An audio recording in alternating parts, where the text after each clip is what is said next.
Nós temos uma coisa que é averiguar em que medida nesses segmentos de toma de decisão em economia, tanto o setor financeiro quanto o setor empresarial, ou do comércio ou de serviços, existe ou não em que medida o apoio a Bolsonaro enquanto eleitores.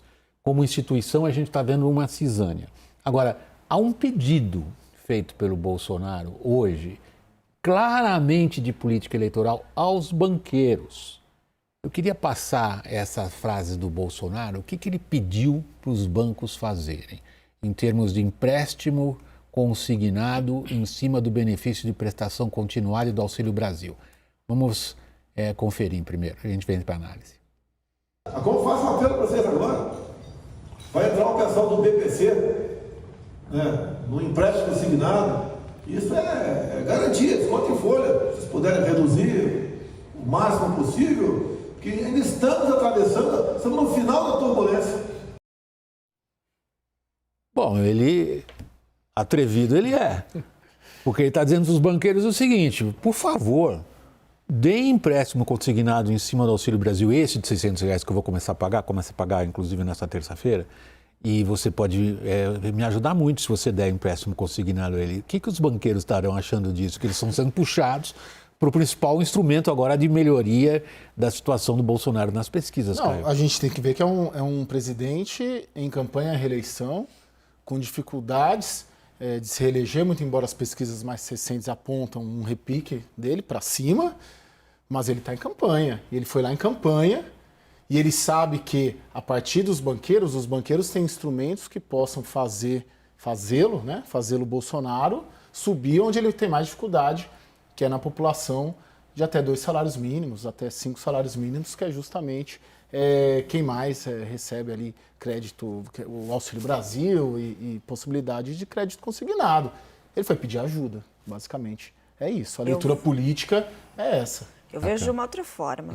Eu acho que ele foi lá com esse pedido para tentar colar no setor financeiro uma marca de vocês, usurários, assim que se fala, vão cobrar dos pobres um juro muito alto. E aí essa é uma leitura equivocada de várias maneiras. Primeiro que juro é definido por risco de crédito. É um pessoal com risco de crédito mais alto. Os maiores bancos do país já anunciaram que não vão fazer essas linhas. O que não vai impedir que esse pessoal que recebe o Auxílio Brasil seja, sim, muito achacado ali por financeiras pequenas, por bancos menores. Mas Bolsonaro poderia simplesmente não ter autorizado essa linha. Poderia ter, MP? Poderia ter, exatamente. Foi por MP? Poderia ter limitado esse juro. O que ele está fazendo na prática é pegando pessoas que estão recebendo um Auxílio Brasil de R$600. E vamos pontuar, a cesta básica em São Paulo, o suficiente para uma família sobreviver durante um mês são R$770. Qual é essa condição que a pessoa tem de pegar uma parte desse dinheiro e pagar em juros para o empréstimo? Nenhuma. Ele está fazendo uma antecipação de consumo futuro agora, na época da eleição, e deixando essas pessoas do Auxílio Brasil, além de pobres com necessidade, recebendo uma ajuda do governo, endividadas. Vamos conjugar outra luz. Por favor, Thaís. Só fazer um adendo ao que a Raquel disse. Essa intenção do presidente de talvez colocar um carimbo ali na plateia, ela já estava, de certa forma, precificada pela Febraban. Tanto que o presidente da entidade, o Isaac Sidney, faz uma fala inicial e ali ele coloca uma série de recados justamente sobre este ponto. Ele fala, por exemplo, que o que eles desejam é maior previsibilidade com um horizonte que mitigue as incertezas e aumente a confiança dos agentes econômicos. E diz uma frase ainda mais direta: há uma visão equivocada de que os bancos gostam de juros altos porque lucram mais com juros elevados. Então, esse ambiente já era esperado. Na verdade, esse assunto era o que mais se esperava nesse encontro de hoje, que, na verdade, o presidente Jair Bolsonaro usasse o almoço para, de certa forma, constranger todos os banqueiros que estavam ali. Mas a avaliação que se teve é que, a partir da fala do presidente da entidade, o presidente Jair Bolsonaro, de certa forma, fez uma cobrança, mas fez uma cobrança um pouco mais contida. Deixa eu jogar uma luz um pouco diferente, mudar um pouco o foco da questão que nós estamos examinando. Qual é a questão que nós estamos examinando aqui? Como é que esses dois candidatos, que são os líderes praticamente isolados aí nas pesquisas, tratam de se relacionar com elites, com o peso que as elites têm, desses segmentos econômicos? E o Lula? Como é que está a relação dele, sobretudo com a elite empresarial? Lula vai estar amanhã de manhã na Fiesp, né, Por Vach? isso que eu estou perguntando. Lula vai estar amanhã de manhã na Fiesp. O Lula saiu na frente até do presidente Jair Bolsonaro. A impressão que eu tenho, vamos lá, impressão / apuração. Empresário, médio e grande, banqueiro, médio, grande, prefere Bolsonaro por causa da política econômica, porque, goste ou não, vai ser mais pró-market, né, como vocês falam, market friendly, né, do que o Lula. Isso é fato, vai ser, e eles têm isso na cabeça. Prefeririam que fossem o Bolsonaro presidente. Mas tem uma questão que acho que precede tudo isso, que empresário, banqueiro, também vive de segurança jurídica e de estabilidade política e de estabilidade democrática. E todos os sinais, isso precede qualquer negócio, isso precede qualquer política liberal. E aí, conforme Bolsonaro vem dando sinais, o start neste ano, ou nessa campanha, foi a reunião com os embaixadores, sinalizou que não respeitará o resultado eleitoral, caso seja derrotado pelo nosso sistema para o Lula. Conforme ele sinaliza isso, o empresário banqueiro fala, opa, tem uma regra que precede qualquer princípio basilar do liberalismo que o Paulo Guedes defende, que é a estabilidade democrática, que é a estabilidade política, que é a estabilidade nas regras do jogo, não é? A gente vive falando isso aqui, tudo que o empresário mais quer é segurança de que vai poder investir o dinheiro. E ele passou a não olhar no Bolsonaro essa possibilidade, na medida em que ele sinalizou que não respeitará as regras do jogo se derrotado. Deixa eu pegar esse eixo que ele me parece essencial. Se a gente tenta entender qual é a postura das elites econômicas brasileiras em relação a esses dois personagens políticos. O que o Caio está dizendo para nós é o seguinte: há um momento no qual qualquer preferência pessoal, simpatia, maior, digamos, afeto por esse ou por aquele, fica para trás. E esse momento é a regra do jogo democrático. Isso redefine o que você há pouco falava, Raquel? Não, ele é mais ou menos. Eu também tinha essa impressão, e quando você vai apurando mais a fundo, descendo ali no setor empresarial, sim. Tem uma parte da elite financeira e da elite empresarial que pensa exatamente isso que o Caio falou. Fala, olha, a gente prefere um governo liberal, mas as regras do jogo são essas, a gente não quer turbulência. Mas tem uma fatia que não é pequena do empresariado brasileiro que diz, não, o Bolsonaro está só fazendo uma retórica. Ele não vai fazer tudo isso aí. Isso aí é um jogo que está se fazendo para evitar fraude nas urnas, não sei o quê, vamos lá. Se a gente assinar esse manifesto, a gente favorece a campanha do Lula. Se criou muito esse movimento. Tanto que, de novo, repito, só 18 dos sindicatos assinaram o manifesto. O Ciesp, que é a entidade irmã da Fiesp, mas que representa de forma mais direta os empresários do interior, não assinou.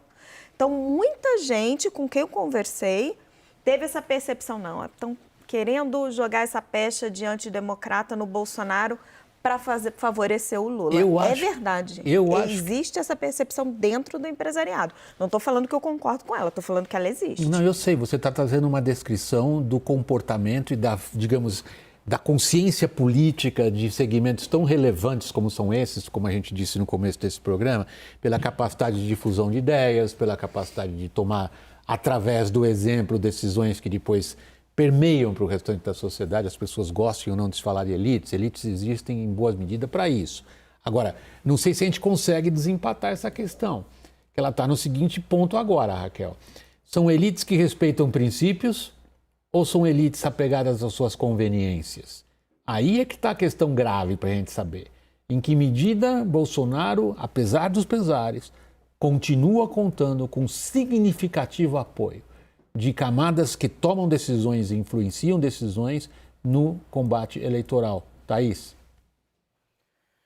William, esse relato que a Raquel nos traz, ele me causa até um pouco de apreensão, confesso, porque lembro de um debate que a gente teve aqui no WW muito recente, quando da decisão do presidente Jair Bolsonaro de dar a graça individual ao deputado Daniel Silveira. Naquele momento, tudo que a gente ouviu aqui em Brasília, no Legislativo, no Judiciário, de pessoas que acompanham a história do país, é de que ali o presidente Jair Bolsonaro tinha dado demonstração de que não é apenas retórica política, não é apenas retórica as ameaças que ele faz. E quando parte dessa elite empresarial decide acreditar que é apenas retórica política, a pergunta que eu faço é: será que no momento que, porventura, o presidente Jair Bolsonaro vier a questionar o resultado das urnas, e aí eu coloco aqui, seja ele qual for, mesmo que ele saia vencedor, essas pessoas estarão com ele nas ruas? Porque a sensação que eu tenho é que o presidente Jair Bolsonaro e seus aliados apostam nisso, apostam numa massa nas ruas para questionar o resultado das urnas. E aí é disso que a gente está falando. É quanto que essas pessoas que hoje ainda estão no anonimato, parte delas, vão se engajar nesse movimento lá na frente. O que você está perguntando muito diretamente, Thaís, é se essa fatia do empresariado apoiaria um golpe. Eles dizem que não, tá? Dizem que é tudo retórica política, que precisa impedir a vitória do Lula neste momento. Eles dizem que não. Agora, só os fatos vão poder mostrar para a gente. E respondendo muito diretamente a sua pergunta, William, que você fez para a Thaís, Bolsonaro perdeu, sim, uma fatia do empresariado. Grandes bancos, algumas grandes empresas de uma elite mais esclarecida, se a gente puder colocar dessa forma. Mas ele mantém uma fatia relevante dela. Você fecha com uma manchete essa primeira parte da nossa roda de análise. E o Lula recuperou a confiança? O Lula vem recuperando a confiança. Se a gente pegar a minha avaliação, barra apuração, se a gente pegar a situação do Lula há 1 ano em relação a essa turma, há 6 meses em relação a essa turma, e ouso dizer, há 1 mês em relação a essa turma, eu não digo que recuperou a confiança em sua plenitude, mas eu acho que é uma situação muito mais confortável do que ele tinha há 1, 2 meses, não tão somente em relação aos movimentos do Bolsonaro, mas também em muito pelo faro e pelo cheiro de poder e pela situação confortável, mais ou menos, que ele tem de ser um líder nas pesquisas com 20, 15 pontos de distância num segundo turno. Então o empresário também já quer ir se posicionando ali para um eventual governo Lula 3. Nós vamos voltar a esse aspecto. É um dos aspectos cruciais para a gente entender o jogo político. Por enquanto a gente para aqui.